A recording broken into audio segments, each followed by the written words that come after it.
ಎಲ್ಲ ನಾಡಿನ ರೈತ ದೇವರುಗಳಲ್ಲಿ ಏನು ರಾಜ್ಯ ಸರ್ಕಾರ ನಿನ್ನೆ ನಮ್ಮ ಸನ್ಮಾನ್ಯ ಶ್ರೀ ರಾಜ್ಯದ ಮುಖ್ಯಮಂತ್ರಿ ಆಗಿರ್ತಕ್ಕಂಥ ಸಿದ್ದರಾಮಯ್ಯ ಸಾಹೇಬರು 17ನೇ ಬಜೆಟ್ ಅನ್ನ ಇವತ್ತ ಘೋಷಣೆಯನ್ನು ಮಾಡಿದರು. ನಾವೆಲ್ಲ ಕೂಡ ಬಹಳ ಅದು ರೈತರ ಪರ ಬಜೆಟ್ ಆಗ್ತೈತಿ ಅನ್ನುವಂತ ನಿರೀಕ್ಷೆಯನ್ನು ಇಟ್ಟಿದ್ದೀವಿ. ಇವತ್ತ ನಿರುದ್ಯೋಗಿಗಳ ಪರ ಬಜೆಟ್ ಆಗ್ತೈತಿ ಅನ್ನುವಂತ ನಿರೀಕ್ಷೆಯನ್ನು ಇಟ್ಟಿದ್ದೀವಿ.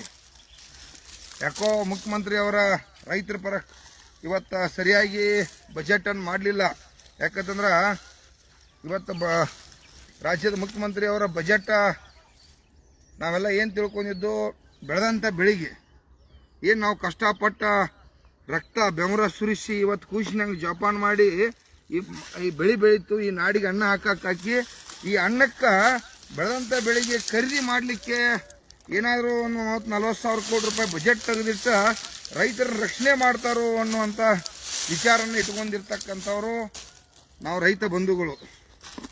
ತಾವೇನು ಕೂಡ ಇವತ್ತು ನಮ್ಮ ನಿರೀಕ್ಷೆ ತಕ್ಕಂತೆ ಏನೂ ಕೂಡ ಮಾಡಲಿಲ್ಲ. ಹೀಗಾಗಿ ಇವತ್ತು ರೈತರು ಈ ರಾಜ್ಯ ಸರ್ಕಾರ ಮೇಲೆ ಸಂಪೂರ್ಣ ಬೇಜಾರಿರ್ತಕ್ಕಂಥದ್ದು. ಯಾಕಂತಂದ್ರೆ ಈ ನಾಡಿನಾಗ ರೈತರು ಆತ್ಮಹತ್ಯೆ ಮಾಡ್ಕೋತಾರೆ. ಯಾಕಂದ್ರೆ ಎಲ್ಲ ಈ ಬಹುಸಂಖ್ಯಾತರು ನಾವದು ನಾಡಿಗೆ ಹೆಚ್ಚಿನ ಟ್ಯಾಕ್ಸ್ ಹೆಚ್ಚಿನ ಇವತ್ತು ಎಲ್ಲ ಬಜೆಟನ್ನು ಕೊಡ್ತಕ್ಕಂಥವ್ರು ನಾವು. ನಮಗೆ ಈ 3-4 ಲಕ್ಷ ಬಜೆಟ್ದಾಗ ಒಂದು 2 ಲಕ್ಷ ಬಜೆಟ್ ಈ ರೈತರ ಪರವಾಗಿ ಬಜೆಟನ್ನು ಈ ರಾಜ್ಯದ ಮುಖ್ಯಮಂತ್ರಿ ಅವರು ಇಡಬೇಕಾಗಿತ್ತು. ರೈತರದ ಸಂಪೂರ್ಣ ಸಾಲ ಮನ್ನಾ ಮಾಡಬೇಕಾಗಿತ್ತು. ರೈತರ ಇಲ್ಲಾಂದ್ರೆ ಬಡ್ಡಿಯರ ಮನ್ನಾ ಮಾಡಬೇಕಾಗಿತ್ತು. ರೈತರ ಸಾಕಷ್ಟು ಇವತ್ತು ಫೈನಾನ್ಸ್ ಕಿರುಕುಳದಿಂದ ಭಾಳಷ್ಟು ತೊಂದರೆಗಳನ್ನ ಅನುಭವಿಸತ್ತಾರ. ಎಲ್ಲ ಸ್ವಸಹಾಯ ಸಂಘಗಳಿಂದ ಅಲ್ಲಿ ಕೂಡ ಸಾಕಷ್ಟು ಮಹಿಳೆಯರು ತೊಂದರೆ ಅನುಭವಿಸತ್ತಾರು, ಆತ್ಮಹತ್ಯೆ ಮಾಡ್ಕೊಳ್ತಾರು. ಇವೆಲ್ಲ ಕೂಡ ವಿಚಾರನ ರಾಜ್ಯದ ಮುಖ್ಯಮಂತ್ರಿ ಗಮನ ಹರಿಸಬೇಕಾಗಿತ್ತು. ಹೈನುಗಾರಿಕೆ ಹಾಲಿಗೆ ಒಂದು 100 ರೂಪಾಯಿ ಲೀಟ್ರ್ ಆಗ್ಬೇಕಂತೇಳಿ ನಾವು ಹೇಳಿದ್ದು, ಅದನ್ನು ಕೂಡ ಏನೂ ಮಾಡಲಿಲ್ಲ. DCC ಬ್ಯಾಂಕ್ದಿಂದ ಎಕರೆಗೆ 1 ಲಕ್ಷ ರೂಪಾಯಿ ತಾವ ಪರಿಹಾರ ಕೊಡ್ತೀರಿ. 0% ಬಡ್ಡಿಲಿ 10 ಎಕರೆದು 10 ಲಕ್ಷ, 20 ಎಕರೆದು 20 ಲಕ್ಷ.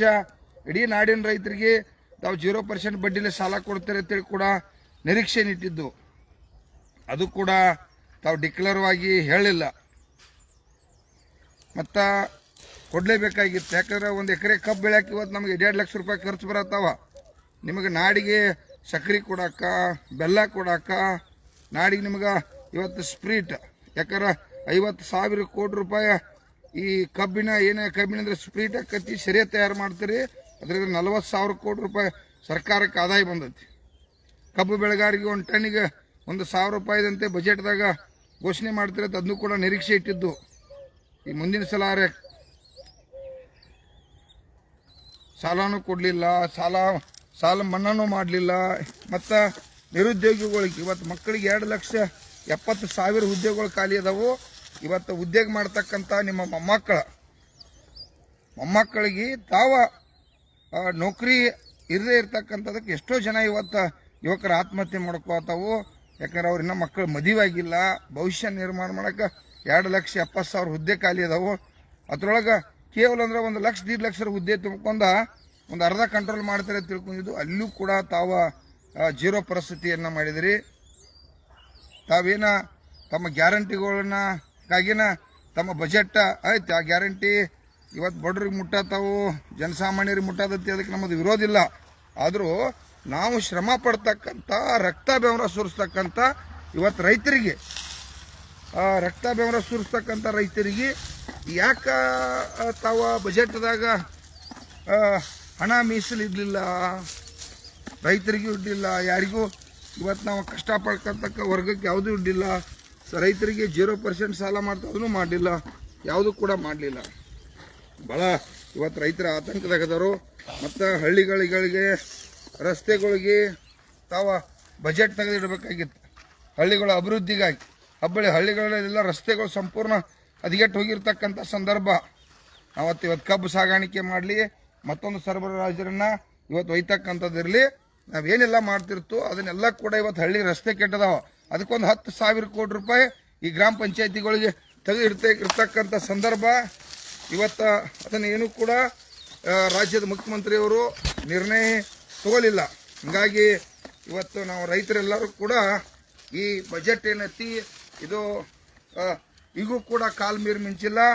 ರಾಜ್ಯದ ಮುಖ್ಯಮಂತ್ರಿ ಅವರ ಎಕರೆಕ 1 ಲಕ್ಷ ರೂಪಾಯಿ ಮಾತ್ರ ತಾವು ಕೊಡಲೇಬೇಕು. DCC ಬ್ಯಾಂಕ್ ಅಂದ್ರೆ ಕಡ್ಡಾಯವಾಗಿ ರಾಜ್ಯದ ಪ್ರತಿಯೊಬ್ಬ ರೈತರಿಗೆ 0% ಬಡ್ಡಿಲೇ ಎಕರೆಗೆ 1 ಲಕ್ಷ ರೂಪಾಯಿ ನೀವು ಸಾಲ ಕೊಟ್ಟಿರಪ್ಪ ಅಂತಂದ್ರೆ ನಾವು ಏನು ದುಡಿತಕ್ಕಂಥ ಬಂಡವಾಳ ಐತಿ ಸ್ವಲ್ಪ ಮಟ್ಟಿಗೆ ಆದರೂ ಇವತ್ತು ನಮಗೆ ನೆಮ್ಮದಿ ತರ್ತೈತಿ. ನಾವೆಲ್ಲ ಆಸೆ ಇಟ್ಟಿದ್ದು ಆದರೂ ಇನ್ನು ಮುಂದಿನ ದಿನಮಾನದಾಗ ತೀರ್ಮಾನ ಮಾಡ್ತು. ಕುರ್ಲಾಪುರದಿಂದ ನಾವೆಲ್ಲ ರೈತ ದೇವರುಗಳು ಎಲ್ಲ ಪರಮ ಪೂಜ್ಯರ ಎಲ್ಲರ ನೇತೃತ್ವದಲ್ಲಿ ಲಕ್ಷಾಂತರ ಜನ ಪಾದಯಾತ್ರೆ ಮುಖಾಂತರ ಸುಮಾರು ಬೆಳಗಾವಿ DCC ಬ್ಯಾಂಕಕ್ಕೆ 10 ಲಕ್ಷ ಜನ ರೈತರು ಸೇರ್ಬೇಕಂತ ತೀರ್ಮಾನ ಮಾಡಿದ್ವು. ಬಜೆಟ್ದಾಗ ತಾವು ಎಕರೆಗೆ 1 ಲಕ್ಷ ಘೋಷಣೆ ಮಾಡಬಹುದು ಅಂತ ನಿರೀಕ್ಷೆ ಇಟ್ಟಿದ್ದೀವಿ.